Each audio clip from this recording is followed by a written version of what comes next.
Welcome to course ग्राफिकेटिव। मेरा नाम है मोहित और आज के इस वीडियो में हम सॉफ्टवेयर इंजीनियरिंग के यूनिट 1 को कंप्लीट करने वाले हैं। फर्स्ट पार्ट में हमने ऑलरेडी सॉफ्टवेयर क्वालिटी एट्रीब्यूट्स को कवर कर लिया था। आज के पार्ट में हम सॉफ्टवेयर डेवलपमेंट लाइफ साइकिल और एसडीएलसी के मॉडल्स को डिस्कस करेंगे। अगर आपने अभी तक फर्स्ट पार्ट नहीं देखा है तो आपको पहले जाके फर्स्ट पार्ट देखना है, उसके बाद ही आप इस वीडियो को कंटिन्यू करना, क्योंकि अगर आपने फर्स्ट पार्ट नहीं देखा तो आपको काफी चीजें समझ नहीं आएंगी। आज के पार्ट में हम डिटेल में डिस्कस करने वाले हैं कि सॉफ्टवेयर डेवलपमेंट लाइफ साइकिल क्या होती है और एसडीएलसी के मॉडल्स क्या होते हैं। इसके अलावा जो कुछ क्वेश्चन रिपीटेड नहीं आते उतने या कम आते हैं, मैं उनको आपको एक बार शॉर्ट में ओवरव्यू दे दूंगा उनका। मैं उनको डिटेल में डिस्कस नहीं करूंगा, क्योंकि अगर मैं उनको डिटेल में डिस्कस करने जाऊंगा तो काफी लेंथ हो जाएगी लेक्चर की, तो मैं उन्हें शॉर्ट में बता दूंगा। बाकी हम एसडीएलसी को एकदम डिटेल में डिस्कस करेंगे। स्टार्ट करते हैं एसडीएलसी से, सॉफ्टवेयर डेवलपमेंट लाइफ साइकिल। अब हमने पढ़ा है कि सॉफ्टवेयर क्या होता है, सॉफ्टवेयर इंजीनियरिंग क्या होती है। अब पढ़ लेते हैं कि सॉफ्टवेयर को हम डेवलप कैसे करते हैं। तो हम सॉफ्टवेयर को डेवलप करते हैं लाइफ साइकिल के through. Software development life cycle is a step by step process used to develop software and it can also be represented in the form of a diagram. तो एक software development life cycle है, वो एक step by step process है। हम step by step follow करते रहते हैं चीजों को और तभी हम डेवलप कर पाते हैं एक सॉफ्टवेयर को, और हम उसे डायग्राम फॉर्म में भी रिप्रेजेंट कर सकते हैं। SDLC is used in the software industry to design, develop and test high quality software. जो एसडीएलसी है वो सॉफ्टवेयर इंडस्ट्री में यूज करी जाती है डिजाइन करने के लिए, डेवलप करने के लिए और टेस्ट करने के लिए हाई क्वालिटी सॉफ्टवेयर सिस्टम्स को। एसडीएलसी एक ऐसा टॉपिक है जो कई बार आपसे इंटरव्यू में भी पूछा जा सकता है, तो आपको इसको अच्छे से करके जाना है। SDLC describe the complete life of software starting from planning and ending with maintenance. SDLC describe करती है कि एक सॉफ्टवेयर की लाइफ क्या होगी, कि हम प्लानिंग करते हैं और उसे कैसे एंड करते हैं मेंटेनेंस के साथ। SDLC also define the proper sequence of activities that should be followed while developing software. SDLC ये भी बताती है कि हमें एक प्रॉपर सीक्वेंस में एक्टिविटीज करनी होती है, कि हम प्लानिंग कर रहे हैं तो उसके बाद एक सीक्वेंस में चलेंगे। ये नहीं है कि प्लानिंग के बाद हम सीधा इंप्लीमेंटेशन पे आ जाएंगे। हम प्लानिंग करेंगे, फिर उसको रिव्यू करेंगे, तो हम एक स्ट्रक्चर फॉलो करते हैं पूरा। ये नहीं कि हम सीधा जंप मार के मेंटेनेंस पे पहुंच जाए। अगर आपके लिए 2 मार्क्स में क्वेश्चन आ रहा है तो आपको खाली इतने 4 पॉइंट लिख के आने हैं। लेकिन अगर एसडीएलसी को डिटेल में पूछ लिया जाता है 7 मार्क्स में, तो आपको पूरे उसके फेसेस भी एक्सप्लेन करके आने हैं। यहाँ तक मैं आपको ऑलरेडी पढ़ा चुका हूँ। अब देखते हैं कि एसडीएलसी के फेसेस क्या होते हैं। Phase number 1, planning. In the planning phase project objectives are decided and an overall plan for the proposed project is prepared. Planning phase के अंदर क्या होता है, जैसे हम कोई भी प्रोजेक्ट बनाते हैं तो सबसे पहले डिसाइड करते हैं ना चीजें, कि हमें किस तरीके से प्रोजेक्ट का स्ट्रक्चर क्या रखना है। Planning is the most basic and important phase of project organisation. Planning सबसे बेसिक फेज है कि हम कोई भी चीज करने जाते हैं। अगर हम एक ट्रिप पे भी जा रहे हैं कहीं घूमने, तो हम उसके लिए भी प्लान बनाते हैं ना, कि हम कितने दिन वहां पे रह के आएंगे या हमें क्या क्या सामान या नीड रहेगी उसके लिए। The 3 main activities involved in the planning phase are, सबसे पहले identifying the system to be develop. कौन सा सिस्टम हमें डेवलप करना है उसको पहचानते हैं। Checking the feasibility of the project. Feasibility का मतलब होता है कि हम जितना उस पर एफर्ट मार रहे हैं क्या वो उतने लायक भी है, क्या हमें वो उतनी वैल्यू भी निकाल के देगा। प्रिपेयरिंग द प्रोजेक्ट प्लान, फिर हम एक ब्लूप्रिंट तैयार करेंगे कि वही हमें इसे इंप्लीमेंट करना है, तो उसका स्ट्रक्चर पूरी तरीके से क्या रहेगा, कि हमें लास्ट में फाइनल में क्या आउटपुट मिलने की संभावना है। Phase 2, analysis. फिर हम रिव्यू करेंगे कि हमने जो करा है वो अभी सही भी है या नहीं है। एनालाइज करेंगे पूरी तरीके से उसे। In the analyse phase user business needs are studied and project goals are made into system requirements. अब हमने क्या करा, हम यूजर की नीड को पहचानेंगे कि यूजर की नीड क्या है, प्रोजेक्ट के क्या गोल्स हैं, कि आगे चल के प्रोजेक्ट किस काम में आएगा, और उसे सिस्टम की रिक्वायरमेंट में चेंज कर देंगे, जिससे कि हमारा जो एम था कि हमें एक प्रॉब्लम को सॉल्व करना था वो हम अचीव कर पाए। This phase help in understanding what the organisation wants to build. ये फेज हमें समझने में मदद करता है कि भाई ऑर्गेनाइजेशन क्यों बनाना चाह रही है प्रोजेक्ट, या वो क्यों काम करवा रही है हमसे इस प्रोजेक्ट पे। The 3 main activities involved in the analysis phase are, पहला कलेक्ट करो कि बिजनेस की क्या रिक्वायरमेंट है, कि बिजनेस में क्या क्या जरूरत पड़ सकती है चीजों की। Preparing process flow diagram. Process flow diagram का मतलब होता है कि हम स्टेप बाय स्टेप किस तरीके से काम को प्रोग्रेस कर रहे हैं। Doing detail system analysis. Detail system analysis करके देखो कि भाई चीजें किस तरीके से वर्कआउट कर रही हैं। Phase 3, design. In the design phase the feature and working of the system are explain clearly. Design phase के अंदर क्या होता है, सिस्टम की जो वर्किंग है, कि सिस्टम किस तरीके से काम करेगा, ये सिस्टम के क्या क्या फीचर है, उसको एक्सप्लेन किया जाता है क्लियरली। जैसे आप एक स्मार्टफोन की वीडियो देखते हो, कि अगर आप एक फोन बाय करने जा रहे हो तो आप उसकी पूरी वीडियो देख के जाते हो आजकल यूट्यूब पे, कि उसके क्या क्या फीचर है या वो क्या चीज वो नहीं प्रोवाइड कर रहा है जो बाकी फोन नहीं प्रोवाइड कर रहे। तो उसी तरीके से हम जब एक डिजाइन करते हैं एक सॉफ्टवेयर को, तो हम ये देखते हैं कि भाई इसमें क्या क्या फीचर रहेंगे, सिस्टम काम कैसे करेगा, तो हम ये पहले ही एक्सप्लेन करके चलते हैं डिजाइन फेज के अंदर। This phase include business rule, pseudo code, screen design and required documents. इस फेज के अंदर क्या रहेगा, क्या बिजनेस के क्या रूल्स रहेंगे, कि किस गाइडलाइंस के अंदर बिजनेस होगा। सूडो कोड, सूडो कोड वो कोड होता है जो कि हम खाली एक लॉजिकल रूप में लिख देते हैं। हम ऐसा कोड नहीं लिखते जो एग्जीक्यूट हो सके, पर हम उसे समझ सके इस तरीके से लिखते हैं। सूडो कोड आपने बहुत बार सूडो कोड पढ़ा भी होगा। स्क्रीन डिजाइन, कि कैसा दिखेगा सॉफ्टवेयर हमारा। एंड रिक्वायर्ड डॉक्यूमेंट्स, क्या क्या उसके जरूरत के डॉक्यूमेंट्स होंगे। 2 मेन एक्टिविटी जो डिजाइन फेज में होती है वो होती है डिजाइनिंग आईटी इंफ्रास्ट्रक्चर, कि जो हमारा आईटी इंफ्रास्ट्रक्चर है वो किस तरीके से दिखेगा। दूसरा है डिजाइनिंग द सिस्टम मॉडल, कि हम सिस्टम को किस तरीके से डिजाइन करेंगे। चौथी फेज आती है development. In the development phase all documents from earlier phases are converted into the actual working system. जो हम ऊपर से डॉक्यूमेंट्स को बनाते आ रहे थे कि हम एक एक चीज को इकट्ठा करते आ रहे थे, यहाँ पे उसका इम्प्लीमेंटेशन कर देते हैं कि वो प्रैक्टिकली भी काम कर सके। The two main activity involved in the development phase are development of IT infrastructure, कि हम डेवलप कर सके कि आईटी इंफ्रास्ट्रक्चर को अच्छे से डेवलप हो जाए उसका, और development of database and program code, एक डेटाबेस डेवलप करते हैं जहाँ पे हम यूजर की सारी इन्फॉर्मेशन को स्टोर करेंगे, कोड को भी स्टोरेज करेंगे। ये हमारा सोर्स कोड क्या है। पेज नंबर 5 पे आते हैं। पेज नंबर 5 है टेस्टिंग। जैसे कि हम नाम से ही समझ पा रहे हैं कि टेस्टिंग का मतलब है कि हमने जितनी भी चीजें अब तक करी है उनको अच्छे से टेस्ट करना और पता लगाना कि वो सही से काम भी कर पा रही है या नहीं। In the testing phase all program codes are combined and run in a testing environment. इसके अंदर हम क्या करते हैं, जो भी हमने कोड लिखा है उसे एक टेस्टिंग एनवायरनमेंट में रन करा देते हैं। टेस्टिंग एनवायरनमेंट वो एनवायरनमेंट होता है जहाँ पे हम अपनी एप्लीकेशन को चला के देखते हैं कि इसमें क्या क्या गड़बड़ आ रही है और उसको बाद में इंप्रूव करते हैं। Tester then follow testing activities to find error, bugs and defect in the system. अब टेस्टर्स कौन होते हैं? टेस्टर्स वो लोग होते हैं जो कि पता लगाते हैं कि क्या क्या एरर आ रहे हैं, बग्स आ रहे हैं, डिफेक्ट आ रहे हैं हमारे सिस्टम में, जिसको हम इंप्रूव कर सके, जिससे कि हम अपनी एप्लीकेशन को अच्छा कर सके। और the two main activities involved in the testing phase are writing test cases, executing test cases. अब जो मेन एक्टिविटी है जो हम परफॉर्म करते हैं टेस्टिंग फेज में, वो रहती है राइटिंग टेस्ट केसेस। यानी कि सबसे पहले हमें लिखना पड़ता है कि हमें क्या क्या चीज पता लगानी है, कि अगर हम ये चीज करेंगे तो क्या होगा और दूसरी चीज हम लिखेंगे तो क्या होगा। तो हम पहले उसे थ्योरेटिकल वे में लिख लेते हैं। अब अगले स्टेप में क्या करते हैं, उसे एग्जीक्यूट करके देख लेते हैं कि हमने अगर 1+1 करा तो आंसर आना चाहिए 2।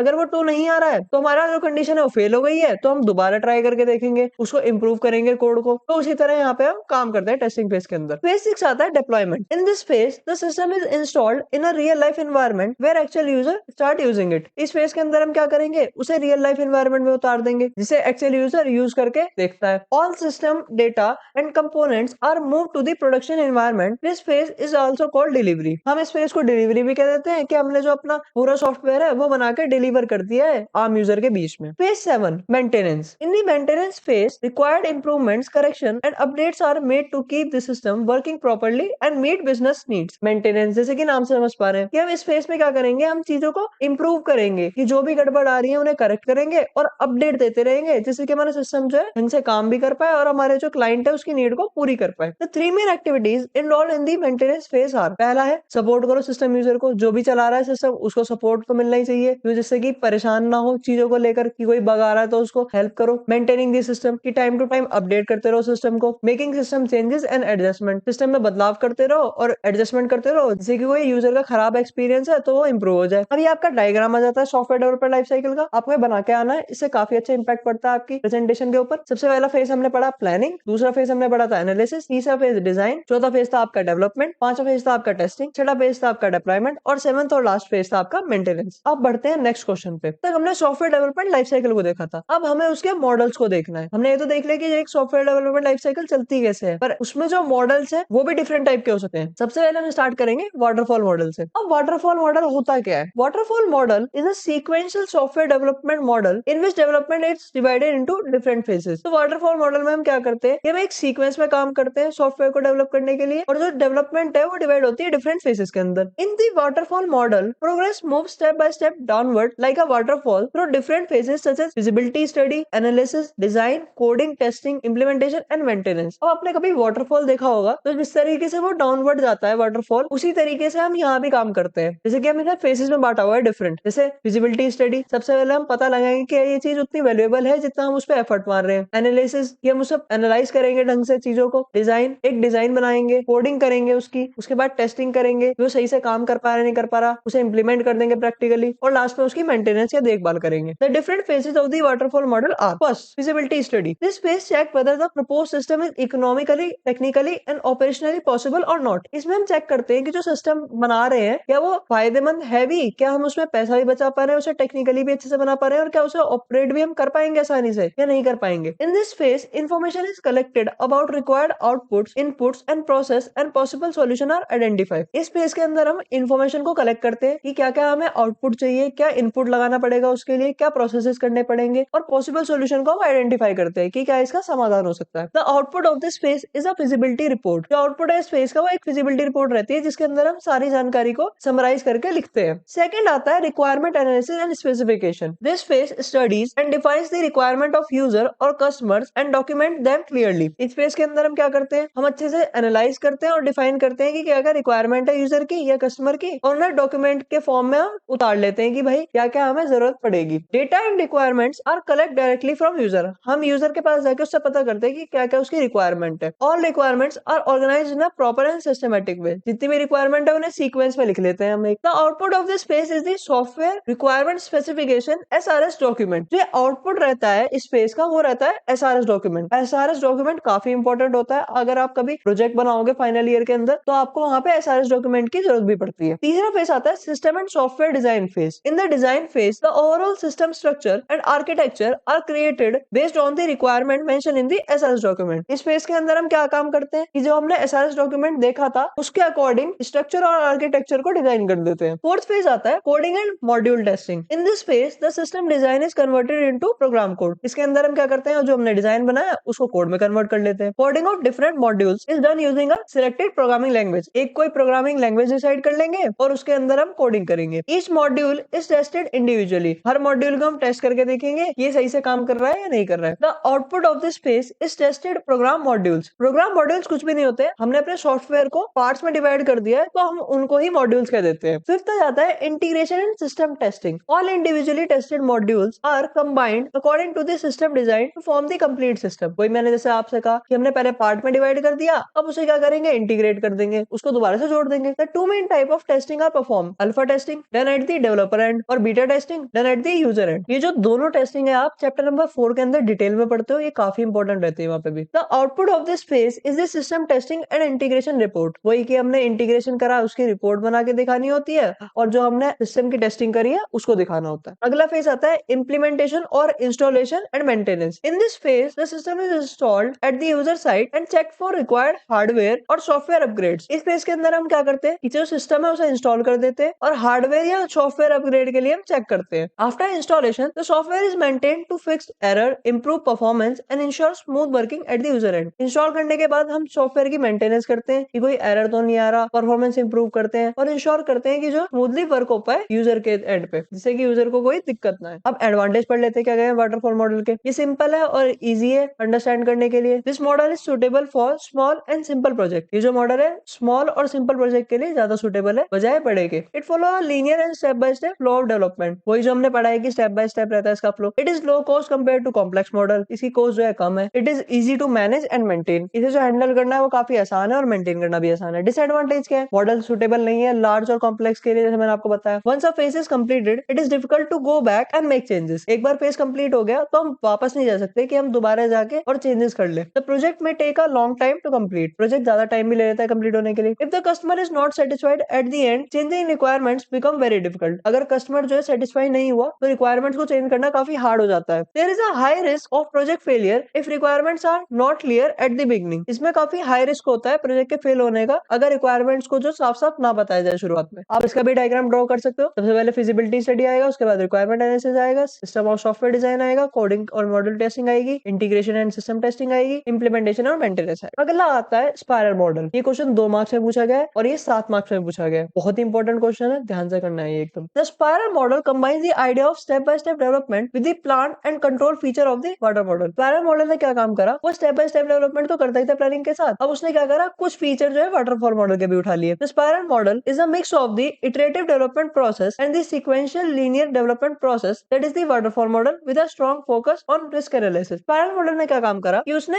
इटरेटिव डेवलपमेंट प्रोसेस उठा लिया। इटरेटिव का मतलब आपको पता ही होगा, लूप कहते हैं जिसे हम। और उसने क्या करा, जो अपना वाटरफॉल मॉडल का जो सीक्वेंशियल लीनियर डेवलपमेंट प्रोसेस था वो भी यूज कर लिया। It allows gradual release of the product और continuous improvement of the software in each cycle of the spiral. यहाँ पे हम क्या कर रहे हैं, कंटिन्यूअस इंप्रूवमेंट कर रहे हैं। क्यों? क्योंकि हम यहाँ पे लूप का इस्तेमाल करते हैं, इटरेशन का इस्तेमाल करते हैं। हमने क्या कर रखा है, हमने एक स्कोर डिफाइन कर रखा है कि 1000 स्कोर है। अब हम स्टार्ट कर रहे हैं 0 से। अब हम बार बार लूप चलाते हैं। एक बार हम पहुंचे 0 से 100, फिर हमने अगेन लूप चलाया, अब हम पहुंचे 0 से 200। तो उस तरीके से जिससे हम आसानी से इंप्रूवमेंट ला सके, तो हम यहाँ पे इटरेशन का इस्तेमाल करके वो काम करते हैं। The spiral model has following 4 phases: planning phase, risk analysis phase, engineering phase और इवोल्यूशन फेज। ये इसकी 4 जो है फेजेस होती है। अगला क्वेश्चन आता है, explain iterative waterfall and spiral model for software life cycle, clean and discuss various activities in each phase. ये सबसे इंपॉर्टेंट क्वेश्चन है इस पूरी यूनिट का। जैसे कि आप देख ही सकते हो ये कितनी बार एग्जाम में आया हुआ है। ऐसा कम ही बार हुआ होगा कि एग्जाम में नहीं आया, वरना ये कम से कम भी अगर आपका 7 बार पेपर हो रहा है तो 6 बार एग्जाम में आता है। इतना इंपॉर्टेंट क्वेश्चन है ये। इस क्वेश्चन में भी 2 क्वेश्चन कंबाइंड है। स्पाइरल मॉडल जो हमने थोड़ा सा ऊपर डिस्कस करा था, यहाँ पे डिटेल में डिस्कस हो जाएगा वो पूरा। और दूसरा क्वेश्चन है इटरेटिव वाटरफॉल। हम सबसे पहले इटरेटिव वाटरफॉल को समझेंगे, जिसे स्पाइरल मॉडल जो हमें थोड़ा बहुत समझ में आया वो पूरा समझ में आ जाएगा अच्छे से। तो स्टार्ट करते हैं। Iterative waterfall. Iterative waterfall model is an improve form of the traditional waterfall model. ये इंप्रूवमेंट है आपकी वाटरफॉल मॉडल के ऊपर। इटरेटिव का मतलब मैंने ऊपर बता ही दिया था कि हम लूप चला चला के इंप्रूवमेंट लाते हैं अपने मॉडल की एफिशिएंसी में। This model is almost similar to the waterfall model, but some changes are added to improve the software development process. ये जो मॉडल रहता है सिमिलर रहता है वाटरफॉल मॉडल से ही, और कुछ चेंजेस हम ऐड कर देते हैं इंप्रूव करने के लिए सॉफ्टवेयर डेवलपमेंट प्रोसेस को। The iterative waterfall model provide feedback path from each phase two the previous phase. अब इटरेटिव वाटरफॉल है तो हम क्या कर रहे हैं, फीडबैक पाथ ले रखा है कि हम हर फेज को फीडबैक दे रहे हैं कि पिछले फेज से जो क्या आया है अगले फेज में उसका फीडबैक मिल जा रहा है। कि हम सेकंड स्टेज पे पहुंचे तो हमें सेकंड स्टेज पे फर्स्ट स्टेज का फीडबैक मिल जाएगा कि हमने जो प्रीवियस वर्क करा प्रीवियस फेज के अंदर वो सही करा है या नहीं करा है। When errors are found in any phase, these feedback paths help in correcting those errors। अब जो एरर मिलते हैं उनको हम आसानी से फिक्स कर सकते हैं इस फीडबैक के द्वारा, कि जो फीडबैक मिला उस पर काम करके एरर को फिक्स कर देंगे। The feedback path allow